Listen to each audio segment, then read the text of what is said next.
I was supposed to be far from home that evening. A planned drive nearly 50 kilometers out of the city, but something kept tugging at me, an inexplicable pull that made me turn back. As I pulled into our familiar driveway, a chill ran down my spine. There in plain sight was Melissa's car. It shouldn't have been here. She was scheduled to be at work. The sight of it immediately unsettled me, but nothing compared to the next detail that caught my eye. The front door was wide open. I've always been meticulous about locking up, always double-checked every time I left or returned. But tonight, the door lay ajar, as if someone had simply walked in and forgotten to close it behind them. My heart pounded as I stepped out of my car and approached the house. Every instinct screamed that something was terribly wrong. I hesitated at the threshold, my hand lingering on the cool metal of the doorknob, before finally pushing the door open and entering. Inside, the silence was almost suffocating. The living room, usually a sanctuary of comfort and routine, felt disturbingly out of place. Every shadow a potential secret waiting to be uncovered. I couldn't shake the thought that this wasn't just a random oversight. It felt personal, like a silent betrayal that cut deeper than any argument or misunderstanding could. As I stood there, trying to piece together the disjointed clues, a nagging doubt crept in. Melissa had always been reliable, meticulous even. Her unexpected presence, or rather, the unexpected sign of her presence, was a puzzle I wasn't prepared to solve. Was she in trouble? Had something happened at work? Or was this a sign of something far more unsettling? A breach of trust, a hidden part of our life I never knew existed? Every step deeper into the house amplified my anxiety. The familiar creaks of the wooden floor, the soft hum of the refrigerator in the kitchen, all felt ominous, as if the house itself was holding its breath. I couldn't help but feel that I was about to uncover a truth that would shatter everything I believed in. I took a deep breath, steeling myself for what lay ahead, knowing that once I crossed that threshold, nothing would ever be the same. I pushed past the open door, my mind still reeling from the unsettling details of my arrival. As I stepped into the hallway, I froze. There was a soft, unmistakable murmur, a blend of my wife's laughter and another man's voice. It echoed lightly, bouncing off the walls in a way that felt both intimate and intrusive. Every instinct in my body screamed that something was horribly wrong. My feet carried me up the stairs before I could even process the sound. With each step, the voices grew louder and clearer, a cocktail of familiar tones and the sinister realization that my life was being rearranged before my eyes. When I reached our bedroom, I hesitated only a moment before pushing the door open, and that moment will forever be etched into my memory. There she was, Melissa, sitting on the edge of our neatly made bed. The blanket was draped around her in a haphazard, almost careless manner, as if she had been in the middle of something and had been caught off guard. But what truly sent a jolt through me wasn't just her unexpected presence. It was the company she kept. Sitting next to her, leaning casually with a cheeky, almost smug grin, was Eric, my best friend of over 2 decades. I stood rooted in the doorway, my heart pounding so fiercely I was sure it would burst out of my chest.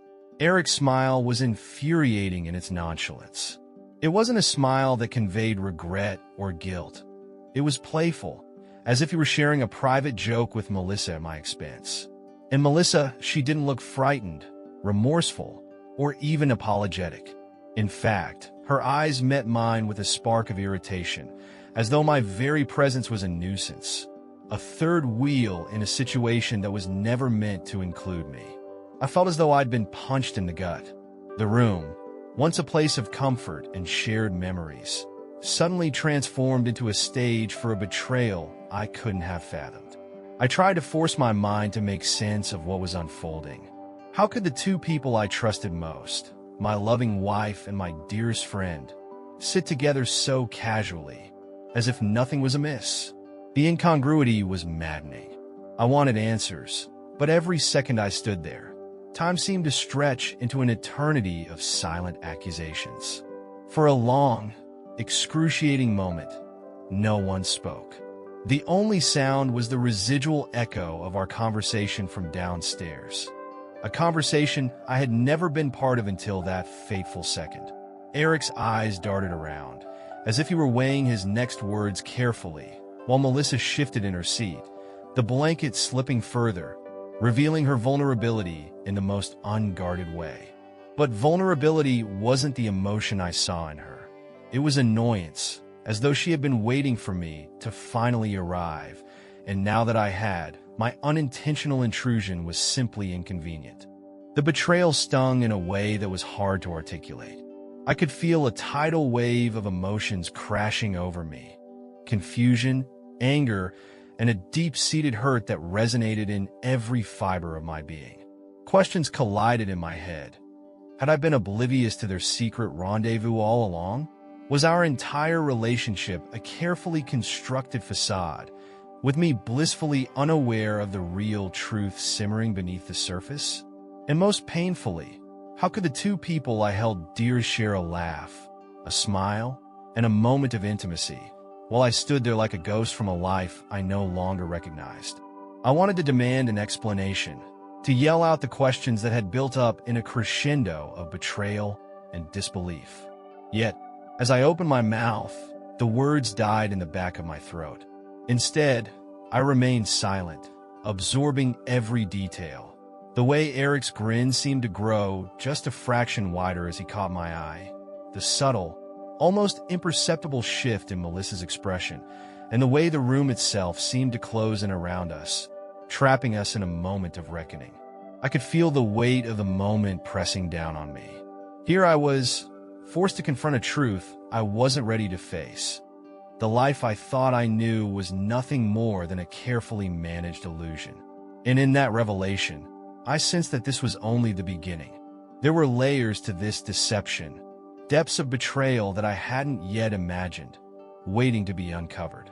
In that stifling silence, I realized that the comfortable, predictable life I once led was irreparably shattered.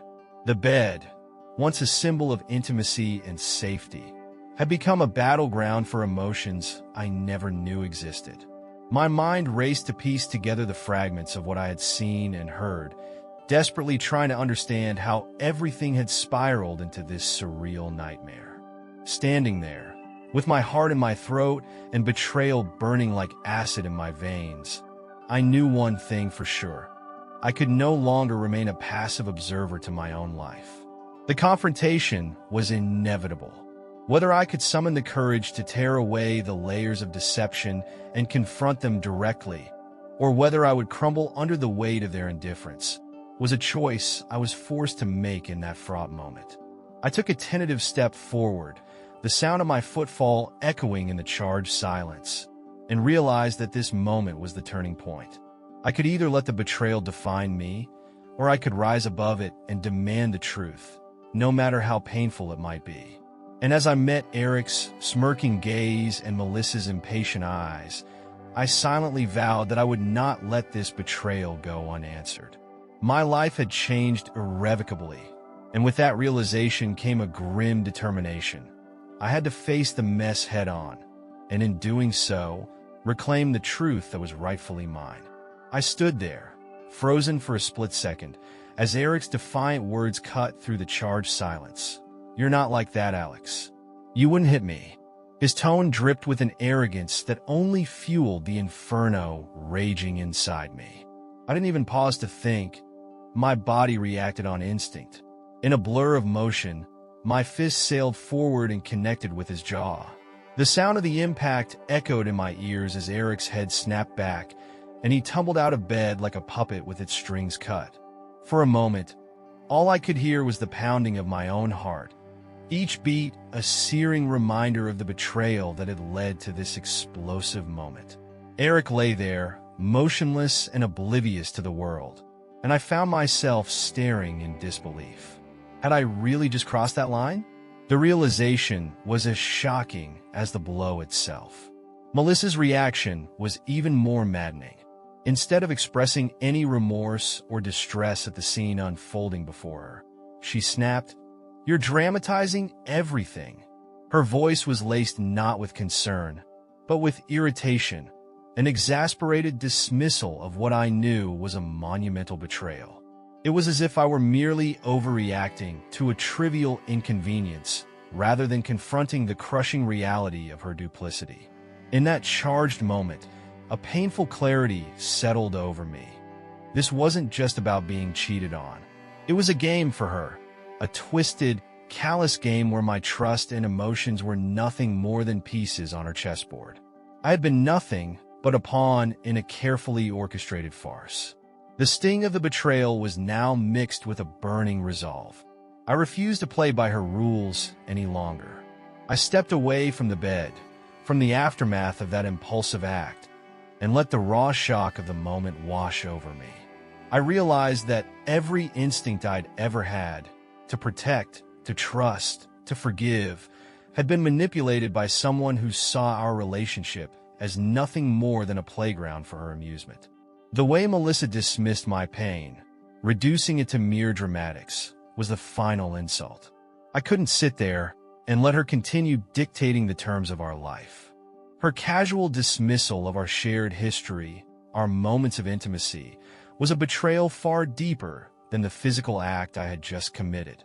I was done being her accessory, the one who would silently endure the fallout of her selfish games. The adrenaline that had surged through my veins began to ebb, replaced by a cold, resolute determination. I realized that I no longer needed to live in the shadow of her whims, that I was capable of reclaiming control over my own life.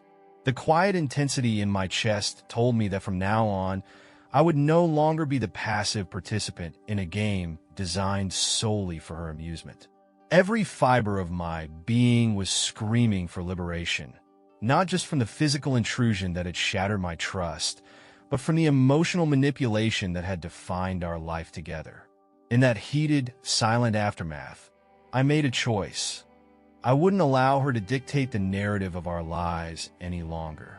I would no longer be dragged into a world where betrayal was trivialized and loyalty was treated like a joke. Turning away from the disarray of the room, I felt both the weight of the past and the pull of a new, uncharted future. It was time to step away from the stage of her games, to cast off the chains of a relationship built on half-truths and dismissals of my pain. As I walked away, each step felt like a declaration of independence, a vow to never again let someone treat my heart as a mere prop in their twisted performance.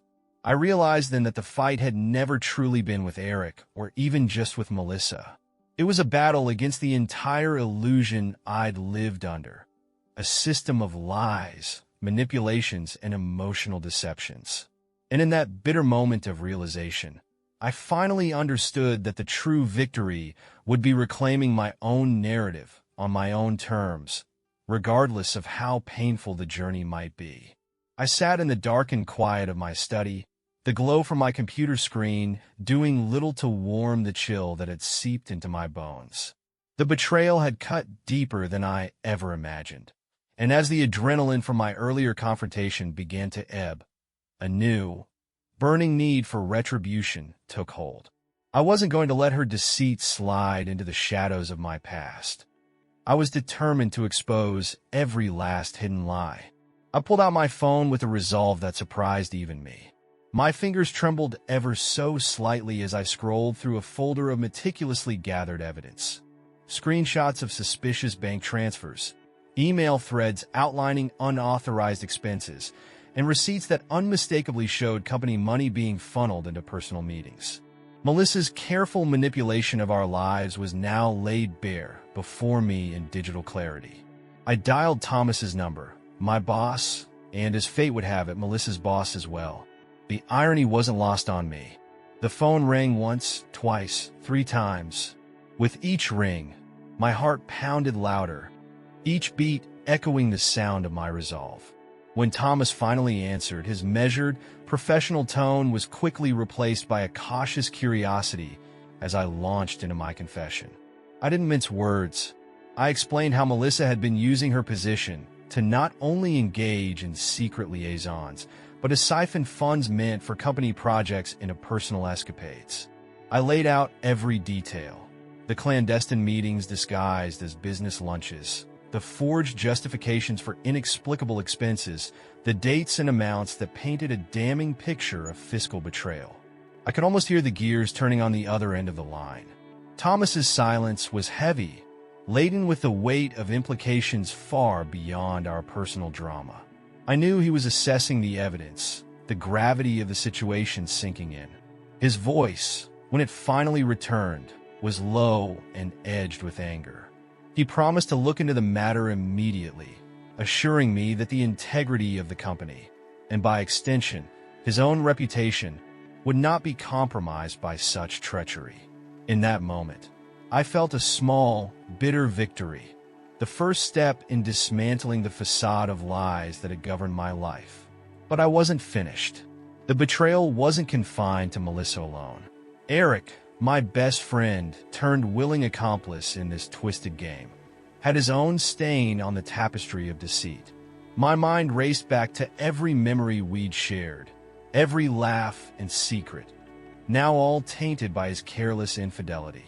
There was one more call to make, one more life to shatter before I could reclaim even a shred of dignity.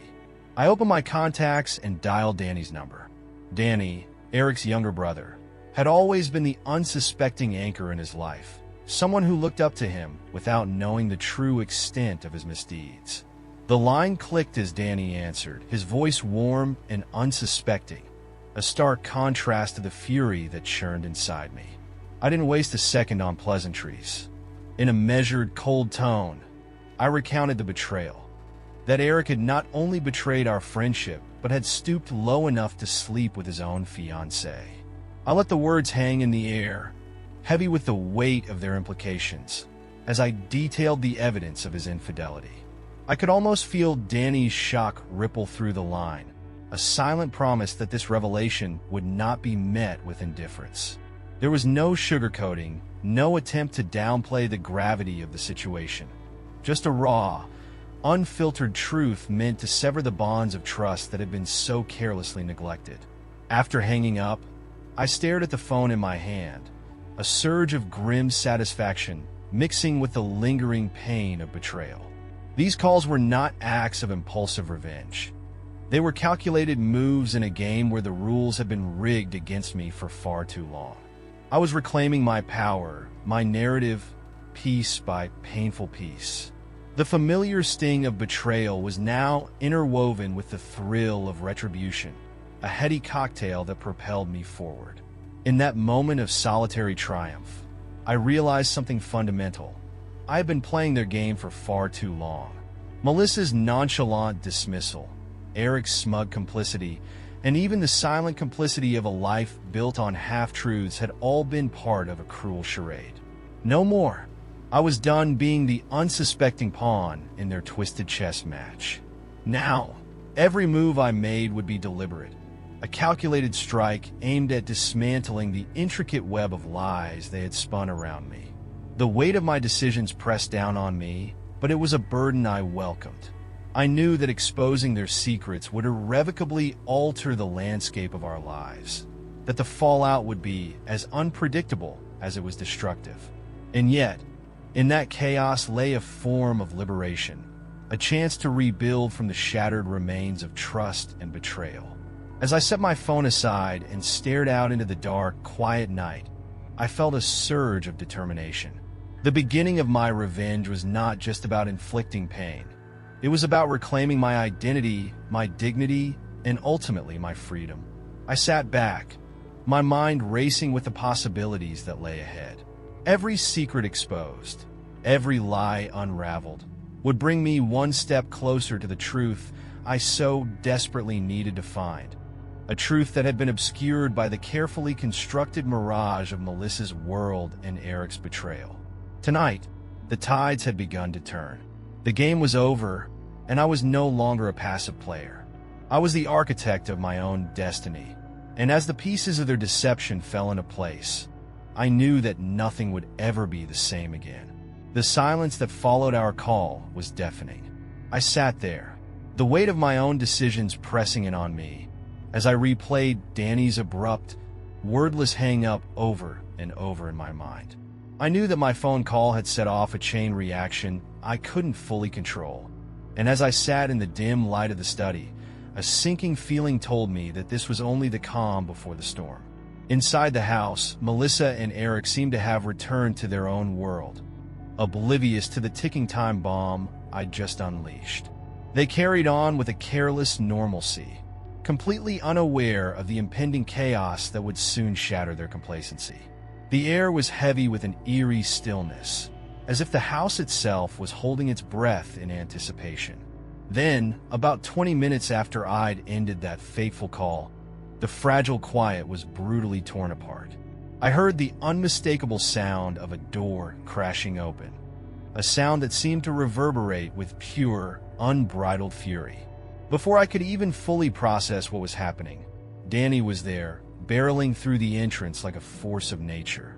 His eyes burned with a rage that was both raw and consuming. In an instant, the scene shifted from surreal calm to utter pandemonium. Danny wasted no time. With an explosive burst of anger, he lunged straight at his brother, Eric, who was caught completely off guard. The shock on Eric's face was palpable, a mix of disbelief and terror, as Danny's fist flew through the air, aimed with a precision born of deep, personal betrayal. Eric's reaction was instinctual. He scrambled to his feet and bolted for the exit, his hurried footsteps thundering down the hallway as he desperately sought escape. I could hear his ragged breaths and the pounding of his heart as he fled into the night, leaving behind a trail of chaos in his wake. Back inside, Danny's assault was unrelenting. Every swing of his arm sent shockwaves through the room. In his blind rage, he didn't just aim for Eric. He tore into everything in his path. Furniture was overturned, decorative items shattered against the walls, and once pristine surfaces were marred by the destructive force of his anger.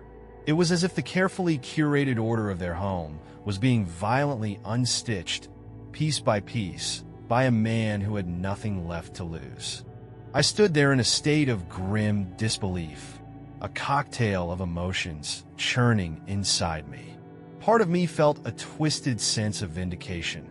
This was the reckoning I'd hoped for, the moment when the layers of deceit finally began to crumble. But another part of me was shaken by the sheer ferocity of the scene unfolding before my eyes. The man who had been my friend, now reduced to a whirlwind of rage and retribution, was destroying everything around him as if to obliterate any trace of the life he'd once known. The transformation of the living room into a battleground was horrifying.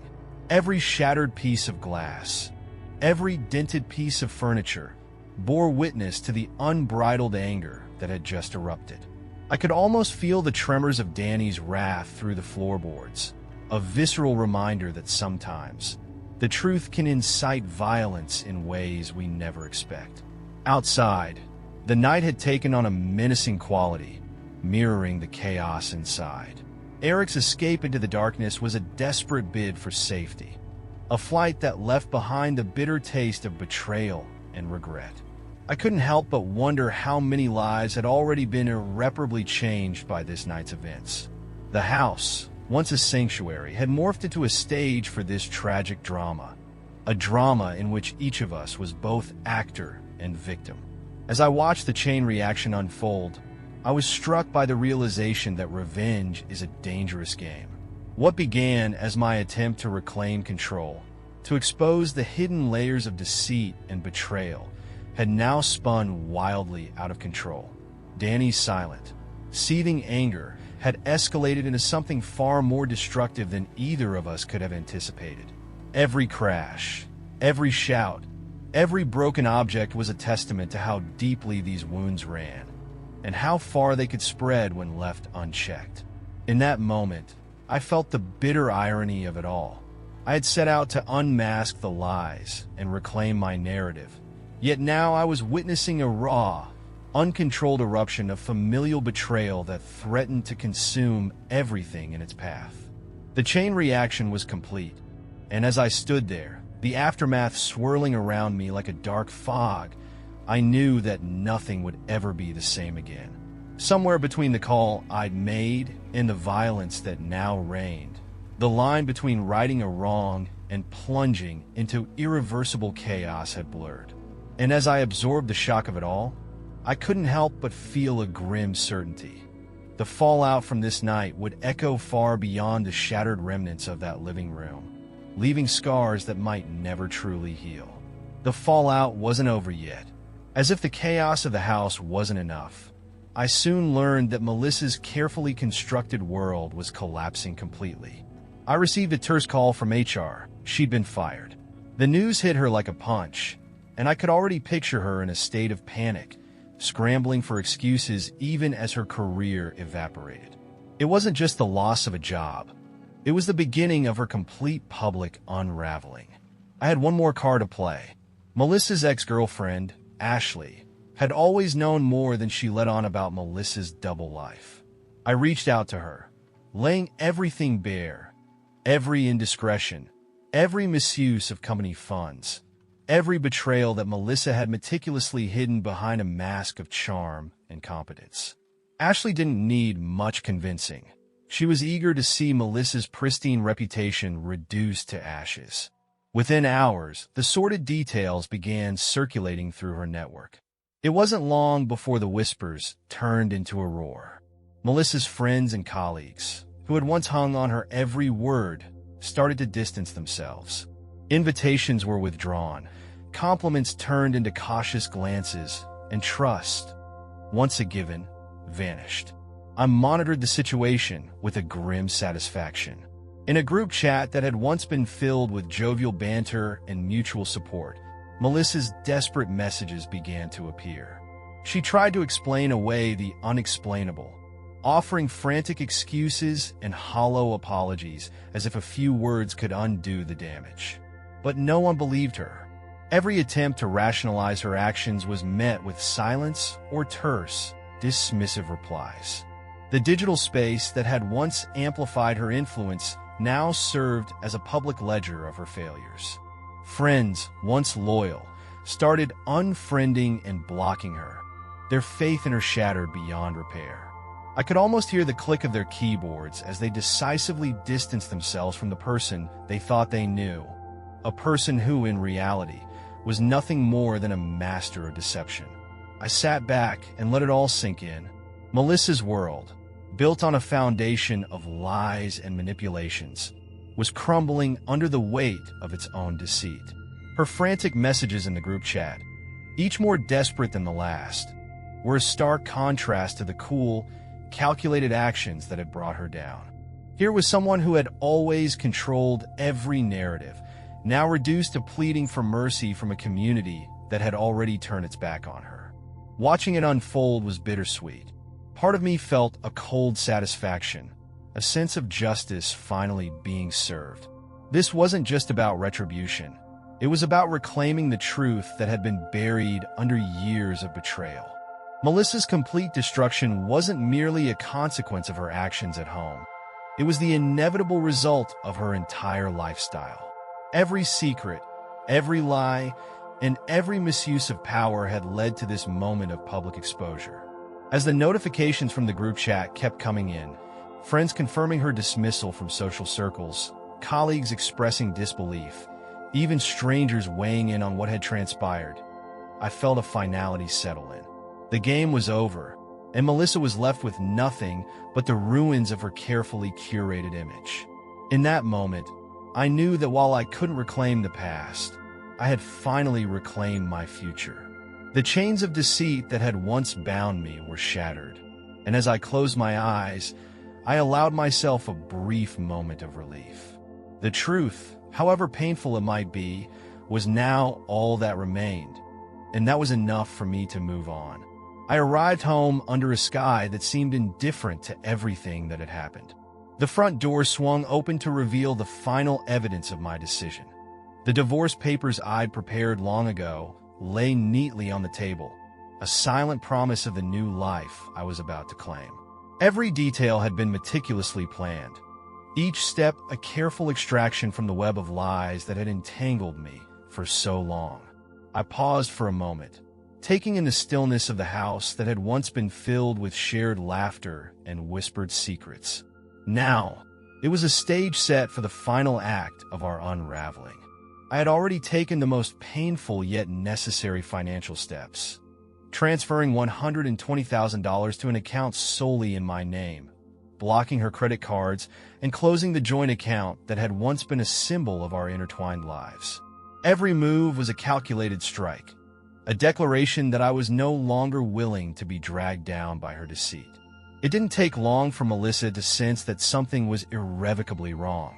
She burst into the living room in a state of panic, eyes wide with disbelief as she took in the divorce papers and the cold, methodical order of my departure. "Alex, please, let's just start over," she pleaded, her voice cracking with a desperate need to salvage something from the wreckage of what we had. But there was no turning back now. Meeting her frantic gaze, I replied flatly, "Not my problem."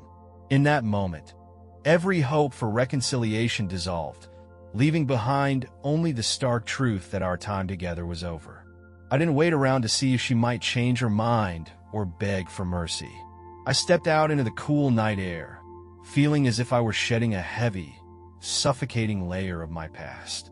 As I walked down the front steps, I reached for my phone and dialed Sophia's number, my old friend who had stood by me long before the cracks in our marriage first appeared. When she answered, I didn't waste any time. "You were right about her," I said, my voice carrying a mixture of bitter satisfaction and the finality of a wound that had finally begun to heal. Her calm, measured response on the other end of the line was like an anchor, reassuring me that I was exactly where I needed to be.